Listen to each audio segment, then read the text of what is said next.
Partial fractions is the aim of today. Last time we were looking at an integral like this. If you remember, we started off by saying that we want to end up integrating something like this. So what we do is, the first thing we do is decide it's top heavy, because the highest term of x is bigger on the top than it is on the bottom. So we use polynomial division to reduce this, and we end up with this. So now the integral is this lot. We can integrate each bit separately. We can integrate the 3x, that's easy enough. Add 1 to the power, divide by the new power. We can integrate the 9, that's easy enough. But how do we integrate this fraction? That's the thing we've got to consider now. Okay? And so that's the aim of today, to look at how we reduce something like this part of this integral here into two fractions that we can integrate. And we're going to use the method of partial fractions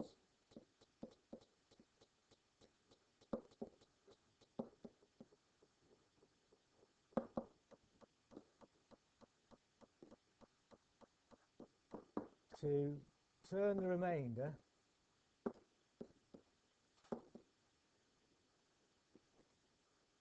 into a form that looks like the standard integral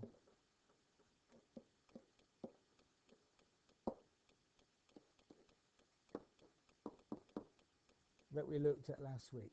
Integral of 1 over x with respect to x is log x plus c.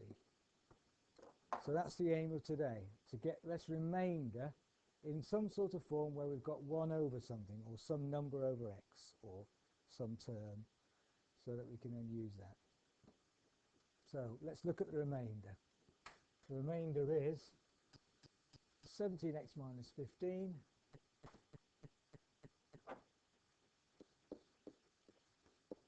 over x squared plus 3x plus 2, is it? Right. Yep. The first step is to factorize. Try to factorize the denominator. If it doesn't factorize, then we need to think of another way, another method for partial fractions. So it doesn't mean to say we can't do it, and we'll look at those, but at the moment we try and factorize it. And we find in this case that it does. 17x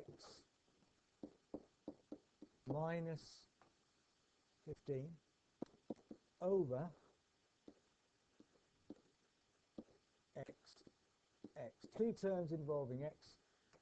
Two numbers that add up to give 3 and multiply to give 2 are 3 and 1. 2 and 1 rather. Plus 2 plus 1. 2 plus 1 is 3 and 2 times 1 is 2, i.e. we can factorize it. So that's the first step. And then we say this equals, we split this denominator into two terms. Some fraction over x plus 2 plus some fraction over x plus 1. And if you think about the standard integral on the last slide, that's in the right form then. But the question is, we want to know what are these numbers on the top. So the method of partial fractions is to try and find out what the numbers a and b are that go on top of these fractions. So partial fractions is about splitting a denominator, and here's a denominator, into its two factors, x plus 1 and x plus 2, and then finding out what these letters a and b are. Okay? So if we want to, what we're doing then is splitting this left-hand side into its two factors, x plus 2 and x plus 1. And then the logic of this method, and it's the same every time we use this method, is we then say the right-hand side, or this side, equals, we recombine this. If we look at the right-hand side, what we do is we recombine the denominator to get x plus 2 times x plus 1. So I say to myself, what have I got to times a by to get something over x plus 2 times x plus 1, I've got to multiply a by x plus 1. If you look at this, if I now look at this particular one here, a over x plus 2, if I cancel out the x plus 1s, I've got a over x plus 2. So I've just multiplied the top numerator part by x plus 1 so that it fits.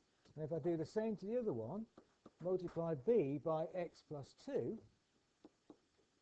I've now got the same thing on the right-hand side. So I've found what's called the common denominator. So I could write this as a times x plus 1 plus b times x plus 2 all over this.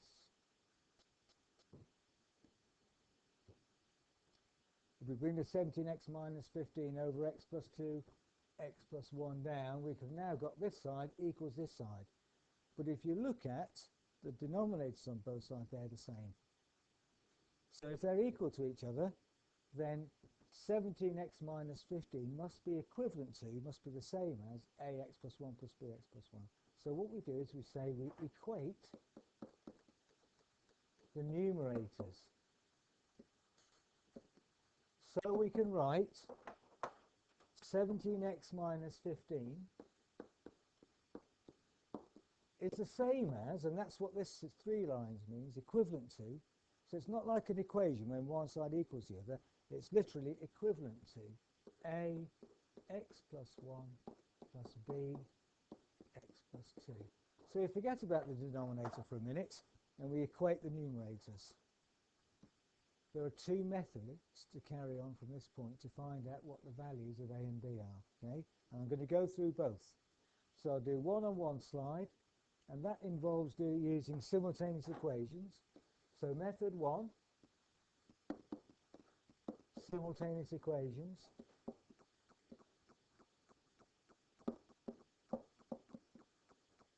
And method 2 will be substitution. So method 2 is substitution. So we'll look at the 2 methods, and then you can decide in this case which is the easiest. I think it will be obvious, but you need to know both methods because sometimes one works and sometimes the other works, depending on what you're looking at. So for this method, for the simultaneous method, equations method, multiply out the right-hand side. 17x minus 15 equals, multiplying out the first bracket, we get ax plus a plus bx plus 2b, multiplying out the brackets. And then we collect together on the right-hand side terms involving x and the numbers on their own. So 17x minus 15 equals a plus b into x, so we take x outside the bracket, left with a plus b inside, plus a plus 2b. So we've collected together terms involving x and constants. Okay? And then we say we equate coefficients.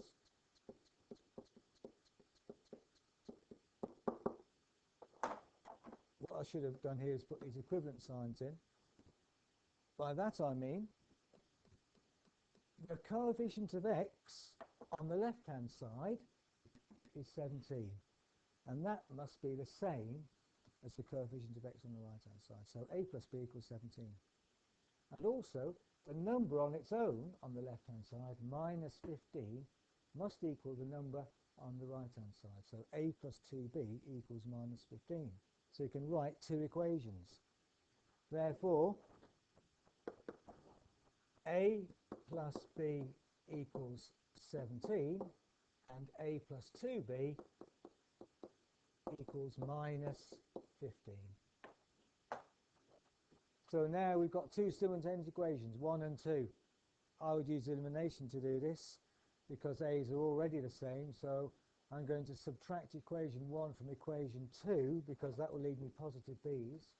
So 2 take away 1 means that 2b minus b is b, and minus 15 minus 17 is minus 32. So b equals minus 32. Once I've got that b equals minus 32, I could substitute this into 1, say,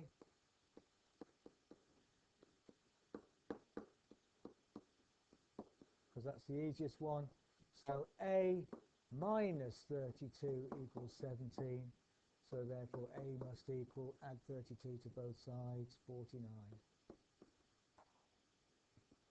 So we've got b equals minus 32 and a equals 49. And just to make sure we've done it right, we could substitute both of those numbers into the number 2 to check it works. So 49 plus minus 64, so 49 minus 64 is hopefully minus 15. Yeah, okay, so it works. So method 2, looking at this, remember this left-hand side is equivalent to this. What that is saying is, whatever value x has, the left-hand side is going to give the same answer as the right-hand side, and that's the key to this. I pick a value of x that's convenient. If I look at this term, and I let x equal minus 1, minus 1 plus 1 is 0, and this term disappears. If I let x equal a value, another value, I can make this term disappear. What would I let x equal? Yeah, not 2, minus 2. Is that what you said? Minus 2, because minus 2 plus 2 is 0. So I let x equal a convenient number, and in this case, minus 1. So now I can write the left-hand side is 17 times minus 1, because x is minus 1, minus 15 equals b times minus 1 plus 2, because x equals minus 1. That's just, the other bit's disappeared, hasn't it? So minus 17 minus 15 equals b. So therefore b equals minus 32. Done. How's that? Nice, isn't it? Okay. Letting x equal minus 2 for the other value, 17 times minus 2 minus 15 equals a times minus 2 plus 1, because the other terms disappeared. So therefore, minus 34 minus 15 equals minus 2 plus 1 is minus a. No. So therefore, minus 34 minus 15 is minus 49 equals minus a. So therefore, a equals 49. Multiplying both sides by minus 1. So we've got the same answer. A equals 49, b equals minus 32. So going back to our original start, remember this partial fractions, we let our original fraction, 17x minus 15 over x plus 2x plus 1, equal this. We split it into those two, and we had to find a and b. Now we found a and b. So a equals 49 and b equals minus 32. So therefore, this equals 49 over x plus 2 minus 39. Have we got that the way round? 32. Over x plus 1. So now we've split this remainder into two fractions that we can integrate. So let's remind ourselves of the original problem. If we go back to the original integral, which is this, that was the original problem that we had, we end up with this. So what did we do? We used polynomial division to get to this bit. Polynomial division to get us the whole number effectively. And then the remainder, this bit, we use partial fractions to get the remainder into a form that we can integrate. And that's the idea of this method. So there's two things involved with integrating something like this function here, this original function. We use polynomial division because it's top heavy. If we've got a remainder, which we do have in this case, we use partial fractions to get that remainder to look like something that we can integrate. And to do the integral, the final integral, we just do each one separately. We integrate the 3x, we integrate the 9, we integrate the 49 over x plus 2, and when we do that, we can take the 49 outside the integral. So now hopefully you can see that looks like the standard integral, 1 over something, minus 32 times the integral of 1 over x plus 1. So all we're left to do now is just do the integrals, which are straightforward for the first two. Add 1 to the power, divide by the new power. These involves using that standard integral that we were talking about a few minutes ago. Okay, so let's focus on one of these for a minute. Okay, focus on this. 49 times the integral of 1 over x plus 2 with respect to x. We've done one like this before. We let u equal x plus 2, don't we? Do you remember? Algebraic substitution, in other words. So then we find the differential of this. U by dx equals 1 in this case. So that means the integral of 1 over x plus 2 dx becomes the integral of 1 over u, because u equals x plus 2, times du, because this means that du equals dx, because that's a 1, du equals dx. So in fact we just end up with log of u plus c, which is the log of x plus 2. Done. There is a shortcut then. So as a little aside, if u equals, say, 2x plus 3, so we were having to integrate something like 1 over 2x plus 3, then du by dx equals 2. So rearranging this, dx equals du divided by 2. If u was equal to 3x plus 3, then dx would equal du divided by 3, and so on. Whatever number is in front of the x, you just put underneath the du. That's the shortcut. Okay?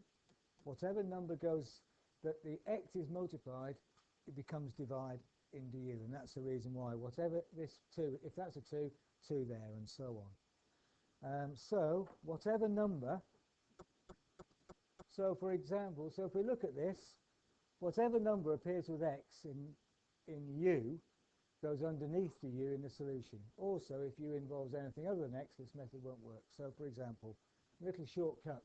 If I'm integrating something like this, 20 over 3x plus 4, then the 20 comes out and goes in front, and whatever number is in front of the x, in this case 3, just goes underneath in the solution.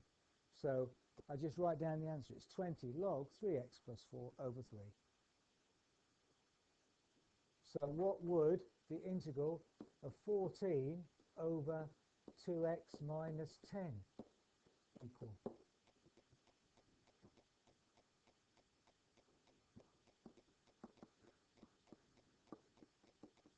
All over 2 plus c. And then, of course, we could cancel out the 14, 2 into 14.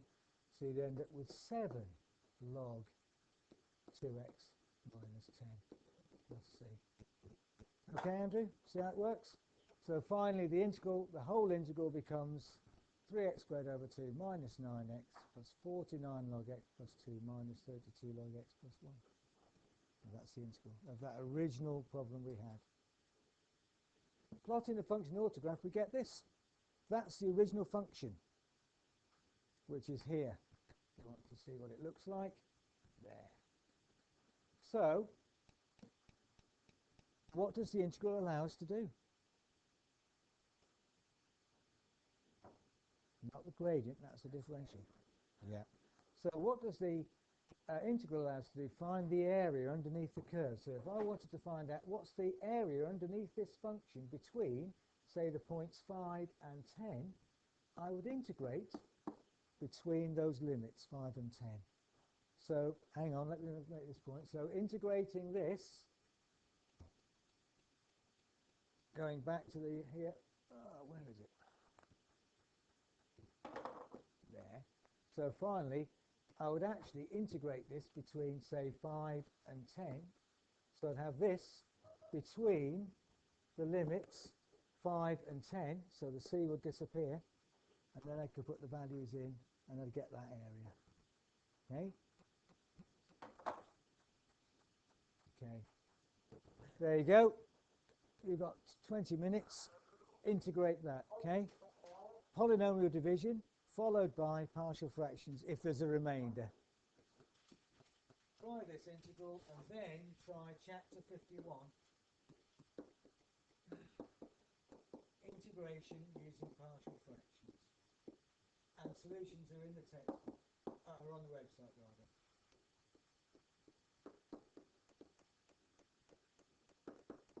Now it's really just a matter of practice to get this method down.